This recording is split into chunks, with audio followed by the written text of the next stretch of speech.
Good morning. My name is Dr. Rosie O'Brien-Wojtek, and I'm an Assistant Executive Director of CAS. It's so great to see so many of you here this morning. A special thank you to Andre Hauser, our CAS President, who opened this session. Like many of our busy principals, he had to rush out for a senior class meeting. But the good news is that this session is being recorded for all of our busy educators who are working in the trenches, who we deeply appreciate and thank for everything that you're doing to reopen schools in a safe and normal way as possible. We'll be posting all of our sessions from the conference today for people to view when you get a chance. I'd also like to thank Commissioner Cardona and Glenn Langarini for being here with us this morning. It's not easy as you navigate an educational course in somewhat rough and uncharted waters to make sure everyone stays afloat, everyone stays safe, and all students have an equitable opportunity to achieve their goals, whether they're academic, in sports, or the arts, or simply working to be the best they can be and to achieve their dreams no matter where life may take them. So on behalf of everyone attending today or watching a recording of this session, I would like to thank you both and let you know how much you are appreciated, Dr. Cardona and Glenn Langarini. Again, thank you for taking time out of your busy schedule to be with us this morning and for all you do to support education across Connecticut. Thank you. So now I can't begin to tell you how excited I am to be able to introduce our keynote speaker today. As we were listening to administrators discuss their plans for opening during the summer, and we heard about the work that the State Department was doing to provide access and connectivity to close the digital divide based on the governor's Everybody Learns initiative, we realized at CAS that access is important, but it's only part of the equation, as Dr. Miguel Cardona said. It isn't just enough to provide the necessary tools to do the work. There also has to be effective, research-based, high-quality teaching and learning for every student every day. Therefore, it takes all three to close the achievement gap, close the digital divide, and reverse the COVID-19 slump. That's access, instruction, and equity. We know that last spring, our teachers and administrators worked diligently and relentlessly to continue to build relationships with students and families and continue teaching and learning from a distance. However, as noted in the Corwin Press book, The Distance Learning Playbook, quote, "To be clear, the pandemic teaching of 2020 was really not distance learning. It was crisis teaching," end quote. There couldn't be a more timely book than this one, which brings together the research work that co-author John Hattie has done in Visible Learning and the quality research and work that's been done by co-authors Nancy Fry and Doug Fisher. Today, we're very fortunate to be able to have Dr. Doug Fisher coming to us live from Southern California at 6:00 a.m. his time. Can you believe it? Dr. Fisher is professor and chair of educational leadership at San Diego State University and a leader at Health Sciences High and Middle College. He began his educational career as an early intervention teacher and elementary school educator. He's a recipient of an International Reading Associate William S. Gray Citation of Merit, an Exemplary Leader Award recipient from the Conference on English Leadership of NCTE, as well as a Krista McAuliffe Award for Excellence in Teacher Education. Many of us across Connecticut know him best because he has published numerous articles on reading and literacy, differentiated instruction, and curriculum design, as well as books such as PLC Plus, Better Decisions and Greater Impact by Design, Building Equity, and Assessment Capable Learners.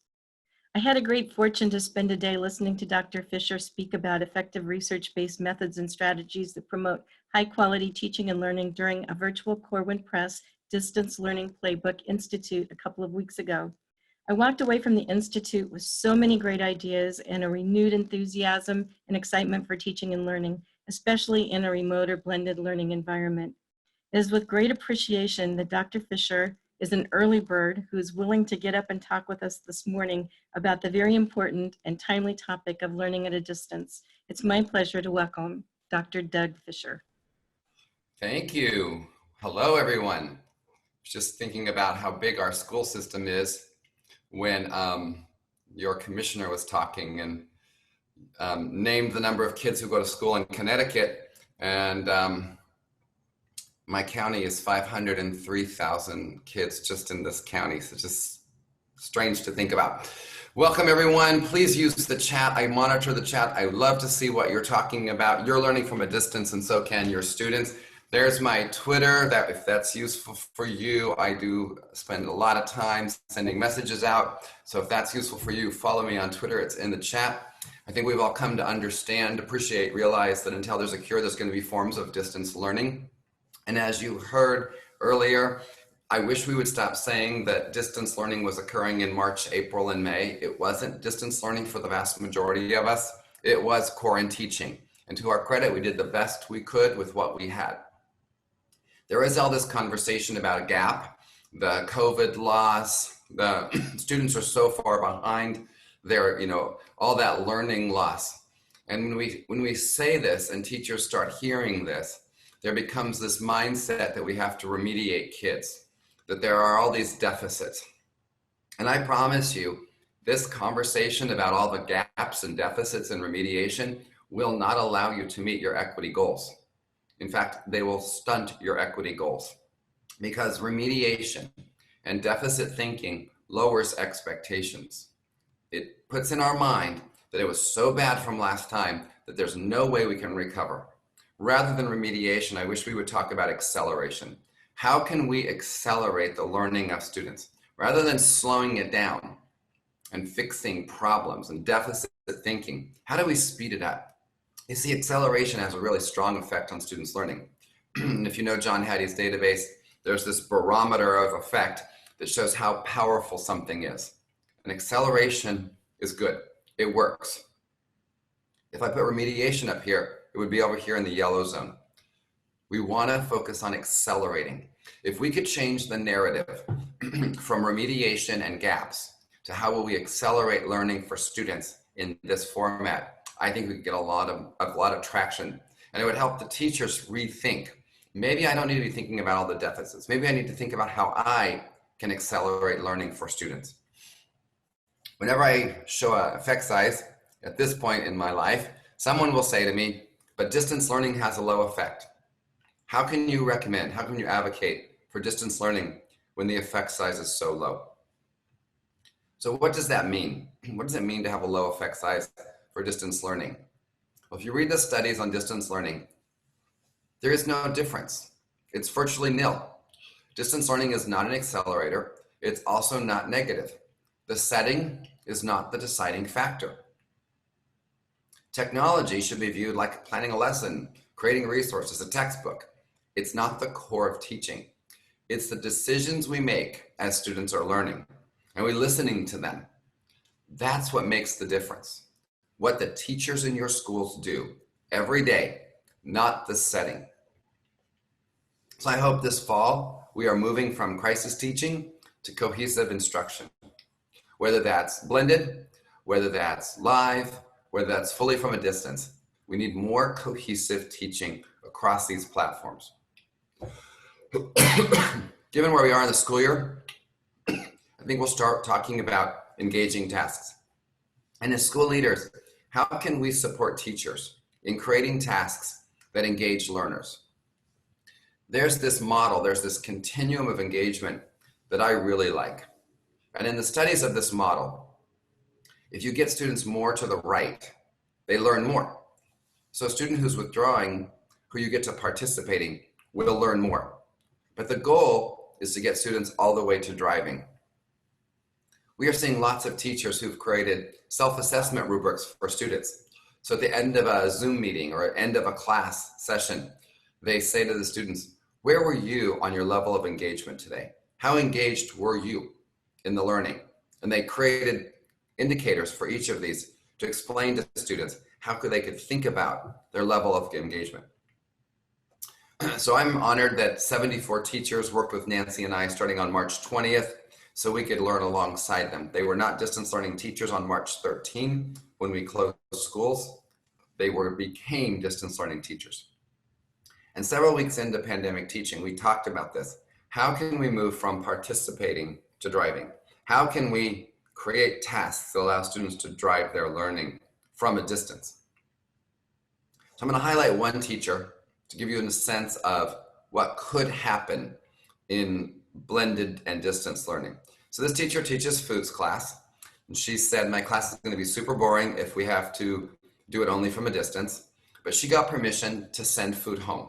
So not, the food was purchased. They already had a budget for the food. She got permission to send the food home.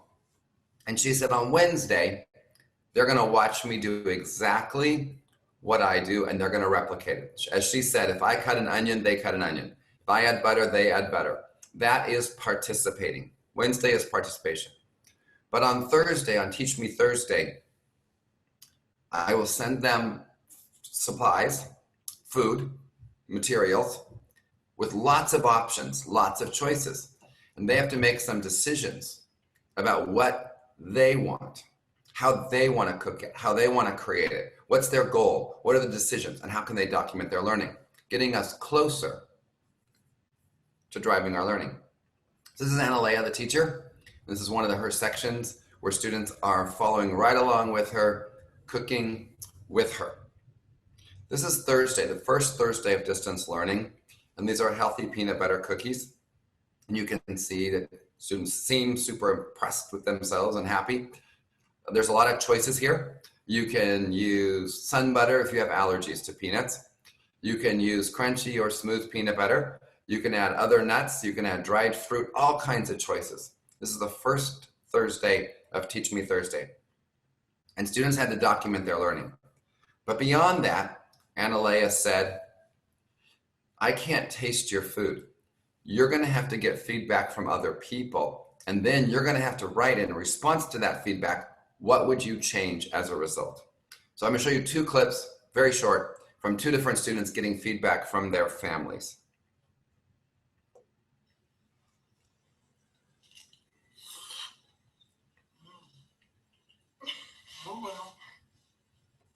Okay, you can try it now.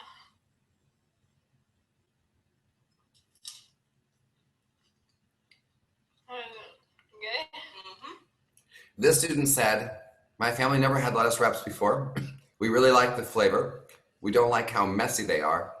We don't like food that spills all over the plate, but the flavor was good. So she decided to redesign lettuce wraps. She wanted to do it so that food didn't fall out. The next student got feedback from her siblings. How you guys like it?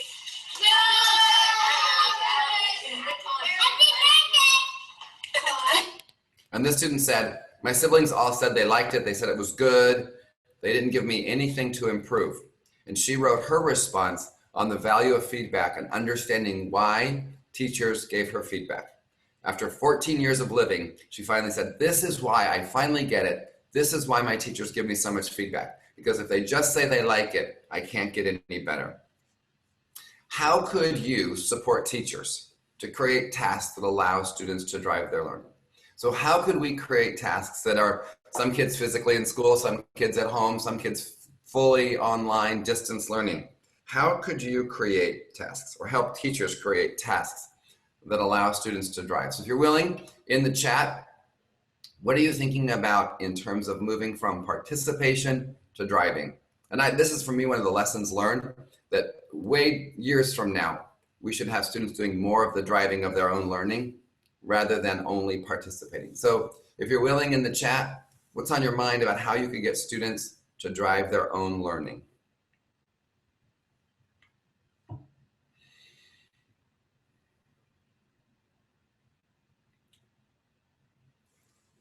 Thank you, Amy. More choices.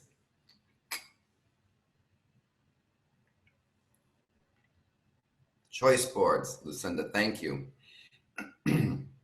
Flexible timelines. Expectations, what they need to learn. Options to show what you know. Tracy, we started seeing these things called a no-show chart, where the teacher would say at the end of a lesson, you have a T-chart, all the things you know and how you can show me it. Those became really popular, these no-show charts. Begin with the end in the mind. Ask students to design their outcomes, connect to prior learning, reimagine grading processes. Yep, create performance tasks, original concepts, awesome. Collaboration with peers, feedback from peers, investigate something they're passionate about. Yep. We have a district in Northern California that started Teach Back Tuesday. And every Tuesday, students had to teach people in their home things they'd learned the previous week and do little Flipgrid videos of them teaching other people. For the teachers, it was useful because they got to see what stuck, like what of all the lessons, which stuck that they tried to teach back. And number two, if there were any misconceptions. And Teach Back Tuesday became a big thing. We started to notice were parents telling the teachers how much they were learning as well from these lessons. What if a little ray of sunshine in this pandemic is that because of all your efforts, with all of your kids Zooming in, teaming in, Googling into their homes, and teaching them to teach other people, what if it lifts the literacy rates or the mathematics knowledge or the appreciation for the arts out there entirely in your community? I don't think that's far off. We're seeing that in a lot of communities where everyone in the home is learning stuff from the lessons we're providing. It gives me a lot of hope and promise. Another area of engagement is around the tools. The purpose of the task should determine the tool, not the other way around. Unfortunately, there are districts all over the country where the teacher professional learning is all about the tools, only about the tools. And I think we need to focus on the tasks. What is the purpose of this task? What tool will help you get there? So in the world of information, there are four major functions. You have to find information, use that information, create new information, and share information. These are the four major tasks or functions inside information. Now, when you look at finding information, when you find information, people can do it all kinds of different ways. I'm old enough to remember physically going to the library, to this room that was filled with wooden drawers. And you'd go with this alphabet and you'd find the right drawer and you'd open the drawer and you'd go through these paper cards and you'd write in your notebook what you needed. It was called the card catalog, and you'd be looking all around and you got all these drawers, and then eventually you would go into the stacks using something called the Dewey Decimal System, and you would find the books that you needed, the material you needed. You'd go to the copy machine and you'd put your dimes and quarters in and you'd photocopy. And if they didn't have it on the shelf, you went to the basement to these pieces of plastic called microfiche. You put those in a machine, more dimes and quarters, and you printed more paper, and you went home with a stack of paper to highlight later. That's how we found information. Nobody I know finds information that way anymore today. We still find information. That did not change. What changed are the tools, and they will continue to change. So if we support teachers to say, here's a function in your class. What's a tool you have? Don't get overwhelmed that there might be 5 other tools. And if you don't know what Animoto is, it's no problem, as long as you have a way for your students to share information. So as a thought experiment, if you're willing, what is your favorite tool? What's your favorite platform, app, website for distance learning? If you could recommend one thing to teachers, one tool to use, what would be your favorite recommendation? Favorite tool, Padlet, thank you. Pear Deck, Flipgrid, Edpuzzle.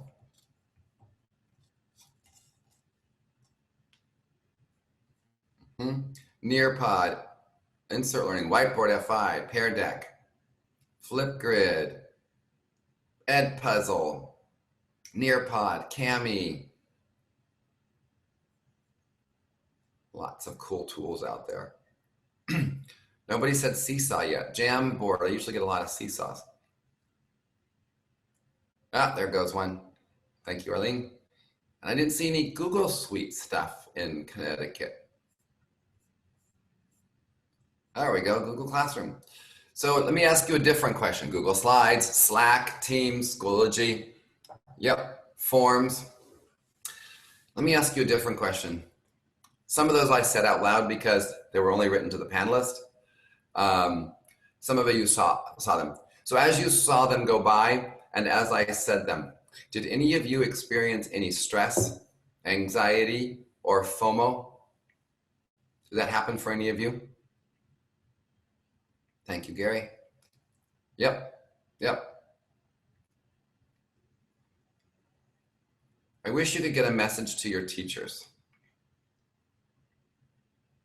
It's hard to know how to use all the tools effectively, yes. I wish you could get a message to your teachers. You're not a bad teacher if you don't Cami. Your students will be just fine if you don't Kahoot them. all you need is one tool for any function. Stop comparing yourself to other people. As long as you have a tool that is working for you, for the functions you have in your classroom, you're fine. I think one of the major stressors we're experiencing right now with teachers is they have the fear that they are not using enough tools and that someone is going to judge them for not being tech savvy enough. And it is causing all kinds of stress and anxiety. It's not the main focus right now. We should be focusing on our instruction. We should be focusing on how we create tasks that allow students to engage. Yes, and making the best Bitmoji classroom in the world, right? It has to be so beautiful and graphic, even if it's not functional. Don't drive yourself nuts with all of the tools. And you have an added complexity. You have teachers teaching some kids physically, some kids remotely, and some kids fully remotely. And they're running multiple classrooms at the same time. And if they're worrying about the technology, and that's what they're worried about, it's going to be very hard to engage those students. About 5 weeks into the pandemic teaching, teachers were getting very stressed. They didn't have good planning tools. They didn't have a good way of organizing their thinking. So with our 74 teachers, we pulled together and we said, let's create a week at a glance for teachers. So what's the major things you want kids to learn this week? What are the major tasks and assessments you're going to use? And what does success look like? And then each day, let's have 5 options. You do not have to use them all. You have 5 options. Plan a week at a glance. How will you organize the week? This became super helpful on the A-B schedule days and on the days where some kids were physically present and some were not, so we could create the list. We don't just have kids zoom in to physical school. They also do other things online in an asynchronous way. So I gave you an example. This is for grade 2. This is last week. Grade 2. The team comes together and they plan and they share. So someone takes on reading, someone takes on writing, someone takes on mathematics, etc. And they plan a week at a glance. About 9 weeks into pandemic teaching, or 10 weeks into pandemic teaching, teachers started sharing these with students and their families. And the families kept saying, this is the best thing you've done for me. So if you've read the surveys of parents and students, the number one concern is around communication. What is my kid learning? And what are all the things my kid needs to do to keep up in this class? And so this single page at a glance really helped families, really helped the families say, if you could send it to me the week before, like the Friday before, I have 3 kids at home, it will help me organize. And so when you see some of them, well, you'll see Monday live, Monday virtual, Tuesday live, Tuesday virtual, where you'll see some of those as well. So you can have a week at a glance of what your plan is. I hope this is a useful tool. You can download it. It's a Word document, have at it, modify it to fit your districts. We find though, if teachers don't have this week at a glance, and if their parents don't understand what's happening for the week, it causes lots of communication criticism. The second area that I want you to think about with me, that I hope you'll entertain, is teacher clarity. How do we maintain our teacher clarity even from a distance? How do we maintain teacher clarity when we're running 3 different classrooms simultaneously? The question is, am I teaching with clarity? So the first thing I think about with clarity are the learning management systems. So don't get caught up in which system this person's going to use. It doesn't matter because this district even changed it. They don't even use the system anymore. But listen to the organization and how that helps students find things and submit things. When designing our 8th grade class for distance learning, our history department created a homepage for the entire team. This is where the students will go to find their classes. For our 8th grade social studies students, I wanted to create a page that was structured and organized. I did this by making the assignments day to day for each week. So week 1 was going to look the same as week 2, week 2 the same as week 3, and so on and so forth. I would not publish these assignments until the day of, day-to-day just made it more efficient to break down these assignments to get the most out of the students. I also believe that engagement throughout the week was stronger because students would have to log in each day to figure out what the assignment is and what they needed to do. So we go to his learning intentions. So I can find it. Come on, Tyler. There they are. He's gonna, and then he has learning intentions and success criteria for students. This is brand new. There was even the assessment. This is early pandemic teaching. So this is what we were out of school for 3 weeks. Now we're back. And so you can see each day. So on Mondays, we do the same thing every Monday. On Tuesdays, we do the same thing. On Wednesdays, on Thursdays, etc. And he has learning intentions and success criteria. Having some predictability to the containers really helps students. And you've probably figured that out by now. You're well into the school year and running blended learning environments. But if we don't create containers for students where they can easily find things and know what they're supposed to be learning from them, they get very frustrated. There's another one. This is an asynchronous video for students put on the learning management system so that students can watch it over and over again.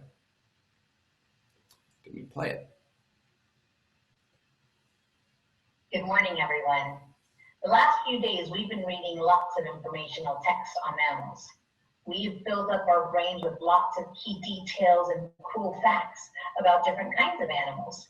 And today we want to share our learning by writing an informational piece about a mammal.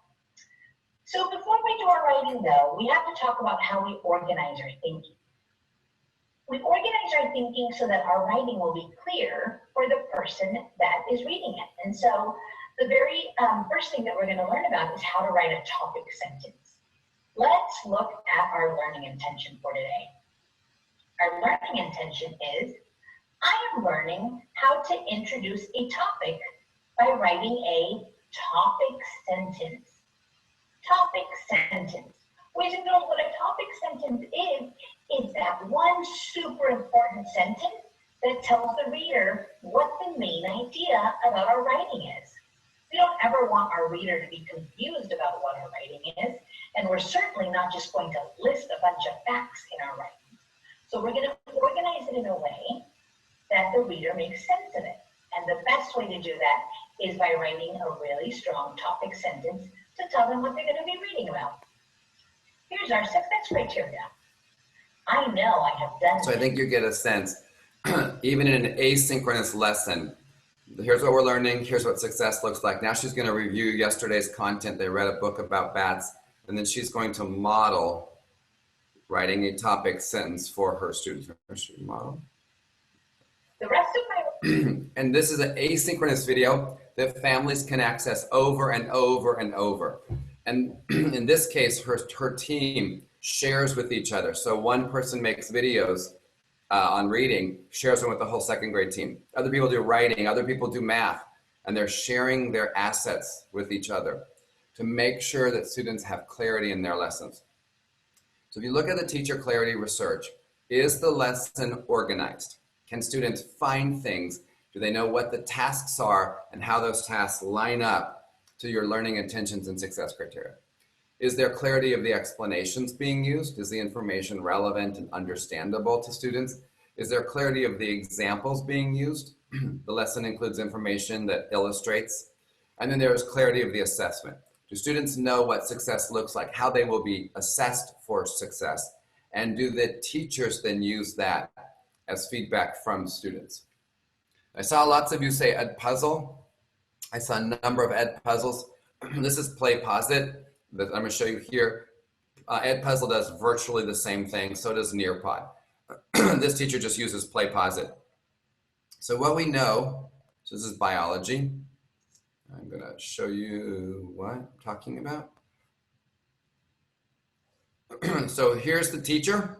Here's her shared screen. And then in PlayPosit or Edpuzzle or Nearpod, there's a little pop-up question here. The video will not play any further until students answer it. For asynchronous learning, the highest effect size is interactive video. The best thing we can do for asynchronous learning is interactive video. For distance learning, the research says frequent, low stakes assessment. Make it not worth a lot, give a lot of assessment that students can monitor their progress. So we've created lots of these kinds of videos, interactive videos, to maximize the learning time. So while students are not physically in school, what are some of the things we could have them do to maximize their learning? We see these in all grade levels. We see them with English learners for language development. We see them in content. But getting students interactive video. There's another different question you can see for Angie's class. And then open-ended, forced choice, multiple choice, all kinds of different ways. And the video will not play until students answer the question. If they leave this screen, it stops playing. So these tools are helpful to get students to interact with the video in their asynchronous time. Teacher clarity has a strong effect. Irrespective of the format of school, I believe students should answer these 3 questions for every lesson. What am I learning today? Why am I learning this? How will I know that I learned it? And if you visit classrooms, I would encourage you, I beg you to stop asking kids when you visit a classroom, what are you doing? I wish you would ask, what are you learning? Focus on the learning outcomes, not the tasks in front of them when you visit classrooms, whether that's digitally, virtually, or physically. What are you learning today? I hope kids can answer all 3 of these questions. Now, if they're doing discovery or inquiry, I did not say they have to answer the questions at the outset of the lesson, but somewhere during the lesson, learners should know the answer to these questions and communicate our expectations. How do we communicate what we want students to learn? And I think we should be communicating that in every format of all of our classes. For example, this is a Microsoft Teams meeting. You can see the learning target and the success criteria. This is being projected for the class. So what am I learning today? What are the tasks this week? What does success looks like? And students can rate themselves before and after. And if you know the research going back about 15 years that Graham Nuthall started, on average, 40% of instructional minutes are spent on things students already know. You cannot accelerate learning if you spend 40% of the minutes on things students have already learned. So what this teacher is trying to do is to create a rating that students can tell her what they already know so she can allocate more time to things they don't know. And then they do an after rating. This teacher is using the chat. Yes, I'm going to talk about that, Gary. We do have a whole collection of parent videos and parent information sessions. I'll talk about that in just a few minutes. This teacher was using the chat to remind students of what success looks like. Keep dropping it in, keep dropping it in, keep dropping it in. And it occurred to me late, because we didn't put this in the playbook, but it occurred to me later, we forgot classroom jobs at school, at virtual school. And so as we think about blended learning, are there classroom jobs in the physical environment, and are there classroom jobs that students should be doing at home? So I've been talking about this for a few weeks about virtual jobs, and the 2nd grade teacher created this. These are her jobs for her students. And I like having a DJ. I teach at a high school right now, and I do have a DJ in our English class. Brain break coach works for me, get kids moving out of their chairs a little bit. Success criteria to remind us what success looks like. Mood monitor. I like these jobs a lot. I wonder if your teachers have jobs, whether they're elementary or secondary, and is that a way that you could engage the kids who are at home to feel like they are part of school at the physical side? Could there be jobs in a virtual environment that are powerful for them? Yeah. Thanks, Joy. The whole point of having classroom jobs was to build responsibility, to build communication and social skills. And you all know there are some kids who show up, engage more, pay attention, behave better because they have a classroom job. And so could we use classroom jobs as a way to engage the students who are currently learning from home in our classes? And I give you this because we're seeing good success. with teachers creating classroom jobs across the grade spans. It's a biology teacher named Casey. She created a single PowerPoint slide for each day. So this is in her learning management system, and it's in her presentation. Each day, what are we learning? What will success look like? And how will we know it's relevant for us? Notice at her school that there's content, what we're learning in terms of content, the language we're learning or using, and the social skills that we want to develop. She divides her whole school does into content, language, and social. And then here's how success could look. And then here's why it's relevant. Why are we learning this? Why is this important? And I believe that in this era, it's even more important to be clear with students. Here's what we're learning. Here's why we're learning it. Here's how you'll know you learned it. Because we're not always 100% of the time with all of our students to able to reframe it, to remind them. So we've got to be more transparent, and here are the things that we're learning. In terms of instruction, I was asked to talk about instruction. How do we design instruction that works for distance learning? Teaching is hard because it matters. We all know that. That's why it's a heavy lift. Now we, I don't know, 9 weeks, 8 weeks, somewhere into pandemic teaching, most of the instructional experiences were not great. They were okay. And I think most people are trying to take their existing instruction and switch it into blended and distance learning. And what we started to notice was there were ways that teachers engage students that got them learning more. And then we put it on a pinwheel because there's no starting place and there's no stopping place. Most instructional models look very linear, look very, you first you do this, then you do this, then you do this. And with A/B schedules and morning afternoon schedules and 1 week on and 1 week off and fully distance, there's all these models all over the country. What works instructionally? We spent a lot of time figuring this out, trying to make sure it made sense. And again, on the pinwheel, because there's no starting and stopping place. What holds the pinwheel together, the pin, is your purpose for them. What will they learn?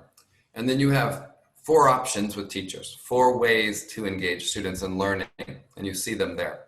In this orientation, the 2 on the left are by and large asynchronous learning, and the 2 on the right are mainly synchronous learning. That's what started to happen over our learning in pandemic teaching. So I think these translate to physical school as well. I think they will translate back when we bring back schools better, whenever we are allowed to go back to full-time, full enrollment school. But I actually think it looks more like this. I think instruction is way more complicated than most simple models show.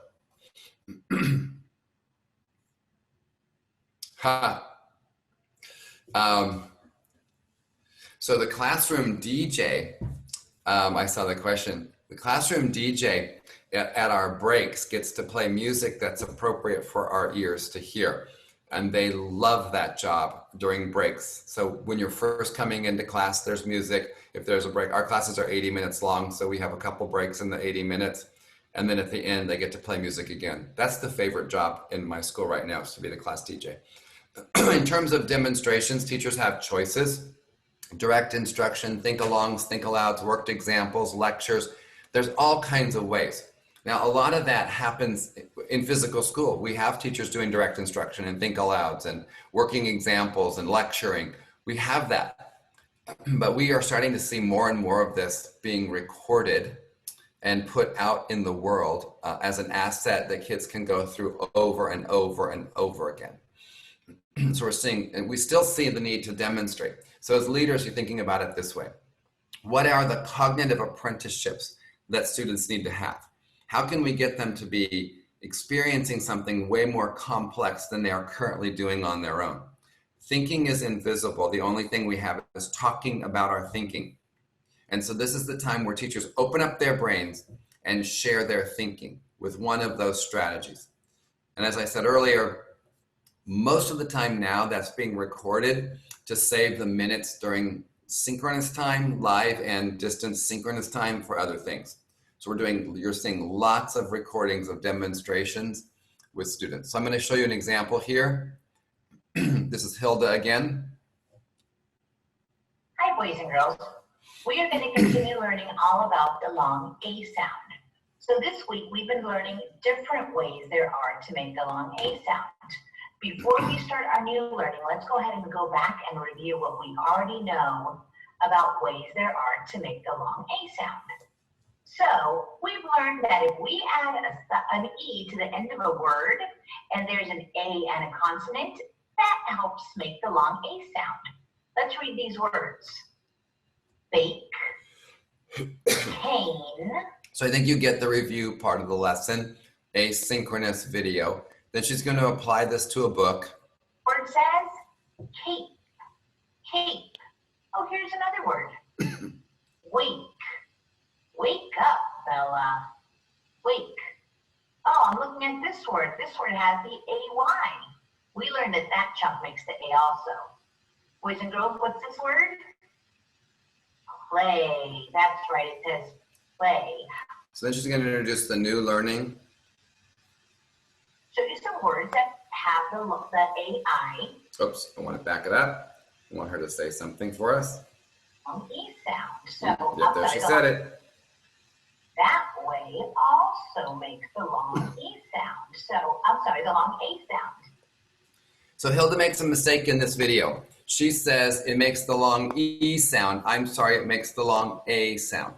If you have teachers recording videos for students, asynchronous interactive videos for students, please tell them, don't re-record your videos. Number one, you'll run out of time. Number two, it sets up this false expectation that you have to be perfect. And number three, it robs students of that modeling of self-correction. And in physical school, we self-correct all the time, and it becomes very normal. We normalize making mistakes and errors. And then that allows students to take risks and make mistakes and errors. If we only ever record and record and record over and over again to make it perfect, teachers get stressed and their students don't see that self-correction, that normalizing of errors, the fact that their teacher is human and fallible and makes mistakes.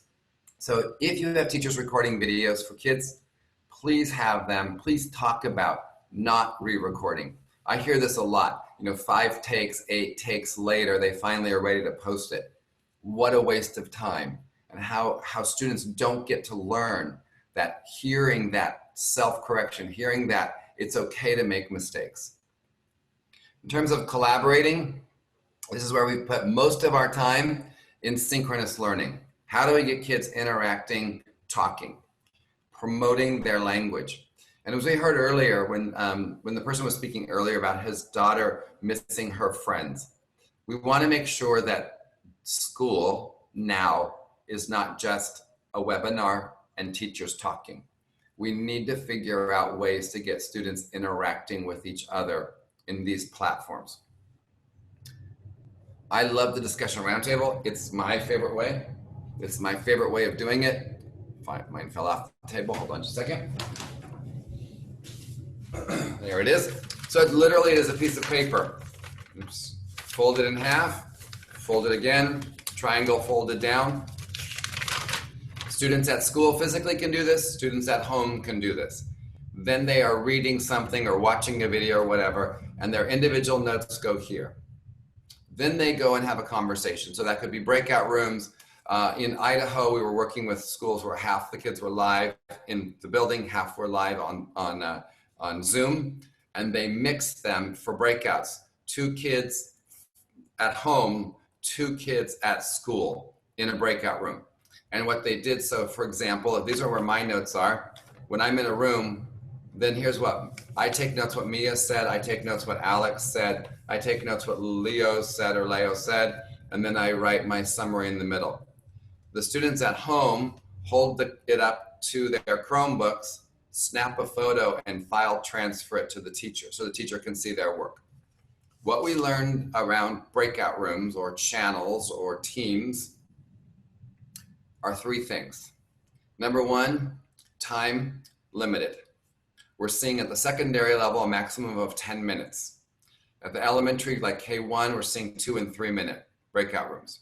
Number 2, a very specific task that students understand. And number 3, a product, something they have to come back to the main room and have a product for from their discussion.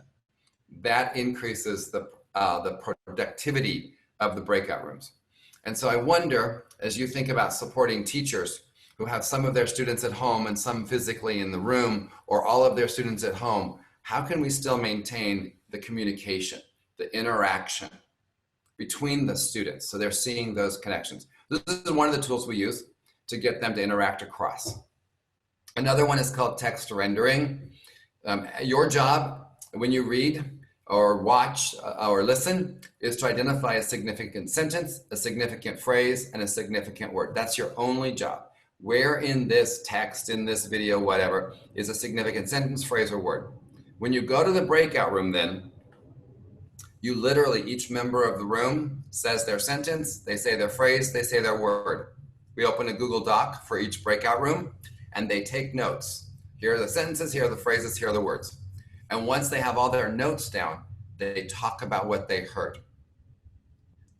That gives them a very specific task that they understand and accountability to the Google Doc so the teacher can monitor what's happening in the Google Doc. What I'm hearing though is that school has been reduced to independent work and teachers talking. And if that's going to happen, we will see a learning loss because we know, yes, I'm going to talk, Lisa, let me comment on that. We know that's peer mediated, that student to student interaction is so important. So I hear some districts don't allow breakout rooms, and when I ask why, it's always about supervision and the potential to be mean in a breakout room. And this is always the reason across the country of why people are worried about this. So I want to process that just for a minute as leaders when you think about this. If I'm in a class with a group of students and I'm standing on this side of the room working with 3 or 4 students, prompting and cueing and working with them as a group, which is common, but over there, I can't hear what's happening. And so they could be mean to each other. They could be off task.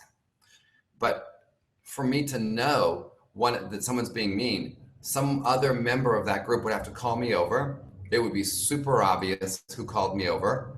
And by the time I get there, they would stop because they can see me walking over. And then they would say, I didn't say that. Yes, you did. No, I didn't. Yes, you did. But in a breakout room, there is an anonymous button that anyone can push in the breakout room to request help for the room. So we teach students, we remind them every time we go to breakout rooms, if you need me, push the request for help. So when we get that request, no one in the room knows the request has been made and no one knows who made the request. So if we're worrying about bullying or meanness or supervision, if any student feels uncomfortable what's happening in the room, they can call the host into the room. And I enter the room with my camera off so I can hear what's being said. Sometimes they literally need help with an assignment, a task. And sometimes there are some mean things being said and I have a chance to correct it and talk about it. So I do think breakout rooms have a lot of potential. And I worry that places where students are not talking to each other, making sense, engaging in argumentation. I agree with you. I disagree with you. I think we're going to see that it's just the teacher talk and independent work. And so that's why I've been an advocate for breakout rooms, but we have to teach the bystanders when something is uncomfortable in this breakout room, you have to push the button to call for help. So this teacher, this is Microsoft Teams. Collaboratively. There's her purpose. So she uses a shared whiteboard. Yes, and Google Meets has another, yes, you can monitor the rooms. Absolutely. So this is Microsoft Teams. And you'll see that she has a whiteboard.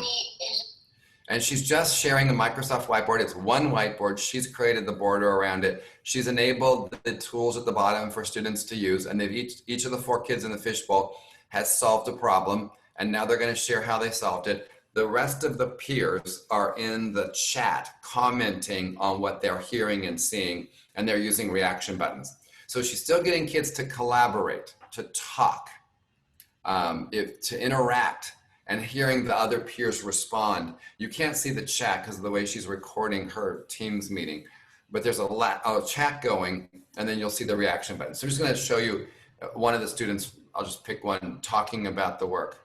Wow, fractions and tape diagrams are made out of parts, and like when I hear fractions, that makes me think of like parts and wholes. So I thought a tape diagram would be good for this problem. Okay, great. And so what was your answer? I got 6. Well, I mean, it's a little messy, but I got 6 because I did, hold on, let me erase. Oh, that's okay, that's okay. I know what you did. Yeah. So they go through, each student shares, peers react, and then they talk about which was the best way. And they agree and disagree, and the peers are voting, the peers are using reaction buttons. So again, it's still academic language, student-to-student interaction. The third area we see teachers engage students is around coaching and facilitating. Also spending time in synchronous learning for coaching and facilitating, really guiding their thinking. So this is a message I wish we could get to parents. I don't say prompt and cue with parents. I say hint. You can give all the hints you want during practice or independent learning. Here's what I would like to say to parents, if I could. I say this in San Diego, we have videos on this.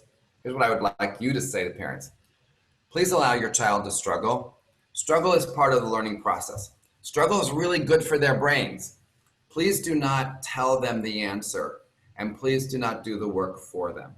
I cannot tell you how many times we're in Zoom and Google Hangout and Teams meetings, and parents are shouting out answers in the class. This is not a game show. We're not playing Jeopardy in your living room. We're trying to learn things. And so what we're recommending now is that the kids who are learning at home, if at all possible, have a headset so that nobody else is hearing, so they have a little privacy for their learning. At our school, I say to families, if you can hear my voice, maybe it's time to go and clean something and give your child some freedom to make mistakes. So we have different ways of saying it. But if we could get a message that struggle is okay, and that we want the child to struggle, and that during practice and independent learning, you can give all of the clues, hints you want. Don't do the work for your child. I think these are really well-meaning families who really want to help us. They're trying. But we're starting to see kids now we've been back in school, 7 weeks or something like that. We're starting to see kids who are at home learning, and you can see when the teacher asks a question, they look over here and then they come back and answer it. It's not helping that the parents are giving them the answer or the siblings are giving them the answer. It's not helping. In fact, it's probably going to create learned helplessness. Very adult dependent young people. So I think we need some parent education because they mean well and they're trying. Give all the hints you want during practice time. But when you're live with the teacher, allow the child to struggle so the teacher can scaffold. Here's a video from, this is May 12th, so pretty early in pandemic teaching. There's a couple things I really like about this video, which is why I decided to show it to you all. She taught me some really interesting things. So there she's going on with her class. This is Microsoft Teams. And there's this, all of a sudden she pushes play. You can see down here, there's a video playing. And so I'm watching this video that she sent me. So she's talking. Thank you. So we need to think in terms of fractions. So please. So I'm watching this and I'm hearing Monica's voice. I know Monica, but I'm not seeing Monica's hand. I know Monica, this is not Monica. She has long, fancy fingernails. So this is not Monica. So I asked her, what's going on here? One person recorded the video. All of the teachers in her grade level used it. And they did a narration. Because it's sometimes hard to try to manage the technology, the dry erase boards, the iPad, all the stuff. So what they decided to do was to make a video that each teacher then could narrate. And we are seeing this become very, very common now. so that they can manage the technology easier to have a video to be showing. So think about that as you all support teachers. Are there some short videos for writing, for math, for art, for music that would really help bridge that distance for kids in school physically and not? So they do this whole narration. So the video has no audio. The person who recorded it just did it. She is playing the video and then narrating it. So the kids are watching the video with no sound and the teacher is narrating as they go. So I showed this to the folks who are doing more blended learning, half the kids home, half the kids watching on there, and they're doing more of this now so that the kids at home can see the video up close, because it's very difficult to see the board. And the teacher is, this was recorded, I believe, in Zoom, even though it's being played in Teams. We do most of our recording in Zooms because Zoom saves the files in much smaller, the files are much smaller in Zoom, but Screencastify would work, Screencast-O-Matic would work, any of those would work. This teacher does most of the math videos for the whole team. So, but not Monica, because Monica's narrating what's happening. She's not writing. She's just showing her thinking. So then at 8 minutes, 8 minutes and a half, there are 2 tasks, 2 assignments to do. And there's nothing going to happen until 15 minutes in. And then you will see sent an image, sent an image, sent an image, sent an image. Each student has held up their math notebook, snapped a photo, file transferred it to the teacher. So these are all the images. And so then the teacher chooses one and has the student do a think aloud. Yes. Okay. Sweetie, can you maybe explain the top one? It was 0.3 and compare that to 0.69. So sweet, would you like to talk about your work? Yes. Okay. Okay, so what I did is that in one place, I put 0 and point decimal. Okay. In the tens place, I put 3. Mm-hmm. In the 100 place, I put 0. To make it easier for you? Yes.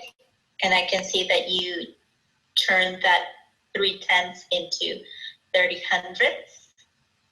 Yes. So I noticed that, okay. So then the student's going to finish her think aloud. Then the teacher's going to call on students to respond to the peer. And then she calls on another student using that paper. And I was thinking about this and showed this to the folks in Idaho. How do you make sure that the students who are learning from home still can participate in submitting their work in real time? And this is what they're doing. They're doing a very similar thing. They use Zoom. Students hold up their work, snap a screenshot with the camera app, and then transfer it to the teacher. So the teacher can see students in class plus the students at home in real time, and then call on students at home to share or call on students at school physically to share. So I think we're going to have to be really careful about making sure we're engaging all of the learners in the process. The last part of this instructional model is around practicing, getting students sufficient practice so that the learning sticks. If I want to play the piano, I don't play the piano, I don't read music, but if I want to play the piano, I would have to both practice and receive instruction. One or the other is probably not going to get me high levels of performance on the piano. Someone would have to teach me and I would have to practice. Instruction alone is probably not going to do it, and practice alone is certainly not going to do it. We have to make sure both are occurring.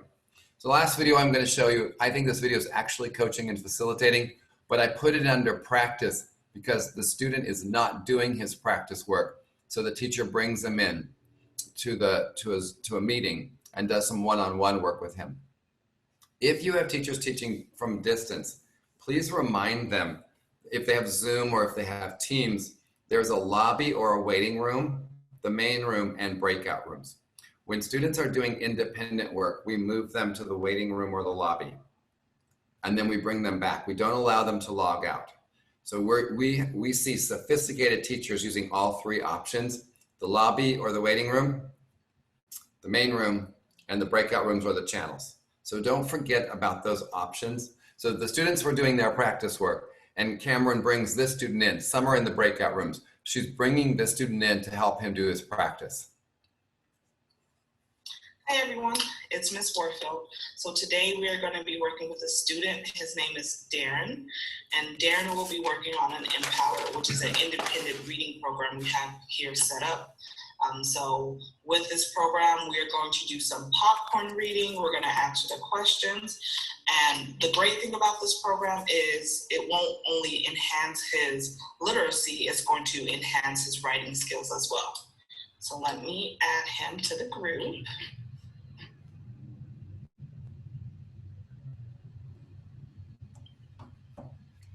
Hi, Dan. How are you? I'm good. Okay, so today we are going to be working on Empowers. Which one would you like to do? I'd like to do, it's called Shoes Made from Mushrooms. Oh, that's an interesting one. So why don't we do this? We can do some popcorn reading. Can you share the screen with me? That way I can see it. Yep. And then my question is, would you like to read first or would you like for me to read first? I'll read first. Okay, perfect. So you'll read the first paragraph, I'll read the second, and then we'll just go on from there. Okay. There are several things I like about this video. When Darren comes in the room, it's so clear his teacher's happy to see him. So happy to see him. And he notices that. She asks him what he wants to read. He makes a choice. She asks him to share his screen, not the other way around. So he's driving. She asks him, do you want to read first or do you want me to read first? There's so many moves that really get this young man back into his practice work that he wasn't doing. And eventually they start answering the comprehension questions, and she asks him to tell her why he's choosing the answers he's choosing. And then eventually she says, I'm gonna invite you back to the waiting room. I'm gonna have you do 2 more practices, and then message me when you're done and we can celebrate. Deliberate practice has a strong influence on students' learning. We have to get students practicing. So as we almost end our time together, how can you ensure that students are engaged in sufficient practice to allow the instructional experiences to stick? When you look at Anders Ericsson's model of deliberate practice, all the way to the right, for the practice to work, students have to develop a mental model of expertise. So back to my piano playing. If I want to learn how to play the piano, I need instruction and I need practice. But I have to have in my mind what it looks like, feels like, and sounds like to play that piano. That's that mental model of expertise. I need to get that feedback. I need to focus on the practice activities. I need to have a goal in mind, and I need to struggle or push past my comfort zone. That could get big learning. I think the school systems that make it will be the ones who figure out how to get kids to practice so the instruction sticks. As you think about it, acquisition of learning, whether that's skills or concepts, acquisition by and large occurs through instruction. But to move to consolidation from acquisition requires practice. To move to maintenance requires more practice. And to move to transfer or generalization requires more practice. The only phase of learning that is involved with instruction is acquisition. Everything else is teachers planning ways for students to practice. And I think that's a struggle we're all having. As an example, reading. Are students engaged in sufficient amounts of reading so that their science and history and reading and writing actually improve? In the Effective Schools research, it notes that effective schools, on average, have students eyes on text 90 minutes a day across the day. During pandemic teaching, We documented that it dropped to less than 30 minutes a day of eyes on text. So as we bring schools back, how can we maintain the volume of reading that students do so that their background knowledge, their vocabulary, their understanding of history and science is maintained? The last thing I'll say to you, take care of yourselves, take care of each other, and make sure the teachers are taking care of themselves. The flight attendants got this right. Put your own oxygen mask on first before you help other people. You cannot fill the cup of another person if yours is empty. We're in here for the long haul, not the short term. We have to take care of ourselves. You are worth it. Your teachers are worth it. We need you. The students need you. And your own personal families need you. So I have a few minutes left. I'm wondering in the chat, is there anybody who's willing to put in the chat something they're taking away from this, something that you could use to improve the experiences in your schools? What's in your mind from today that was useful? Thank you.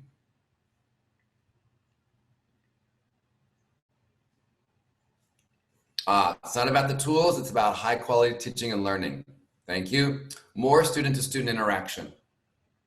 We set a goal of 50%, Wendy. We don't always hit it in this distance learning format, but we're trying. That 50% of the minutes are student-to-student interaction, student-based talk techniques, breakout rooms, Teach Back Tuesday. Thank you, Jenny. Thank you, Tracy, for that. The pinwheel, thank you. 90 minutes eyes on text across the school day. Collaboration during virtual learning, maintain reading. Interactive video and frequent low stakes assessments. Thank you, Amy. Focus on student engagement. Thank you, Joy. Roundtable, text rendering. Thank you. Practice work, mental model of expertise. Get kids to practice so instruction sticks. Stop asking what are you doing, ask what are you learning. Tools are not the focus. Weekly plans with families, thank you. Get kids reading, yes. Reading is important to allow the instruction to stick. And that applies to science and social studies as well. Probably art, but I know less about that one. But certainly in science, social studies, and language arts. Learning intentions and success criteria. We see a lot of kids in the surveys that they think their teachers give them tasks to fill time, and they don't know what they're supposed to be learning from those tasks. Listen, so I think we have to remember the value of learning intentions and success criteria.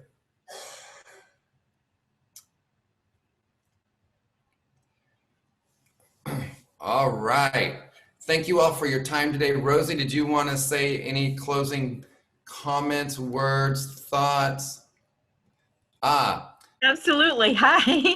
I just want to, I want to say that my greatest takeaway today, and I hope it is for everybody else, one of them, because there's so many, but that is take care of yourself first, because you're absolutely right. If we don't take care of ourselves, we're not going to be able to help anybody else. So I know that everybody out there is working hard, and I just hope that they take that message to heart. So thank you for that one. And also, Doug, I know you won't be able to hear the applause and appreciation from all of us at CAS and across Connecticut because we have everybody muted except in the chat. So I would like to encourage everyone to make some noise and show their appreciation right now in chat to let you know how much we appreciate you getting up early this morning and coming out and sharing your expertise with us. So thank you so much. And yes, I'll get you the PowerPoint. Rosie, I'll get you that PowerPoint on a file transfer, and you are welcome to share it however you share it. Great, thank you. I know people, I've already gotten some questions about that too. So I know people are going to be really interested in getting that. I just want to remind everyone that we recorded this session and we will be posting it on CAS website along with the PowerPoint when Doug gives that to me. This recording will be posted for you to use with your faculty and staff during professional development.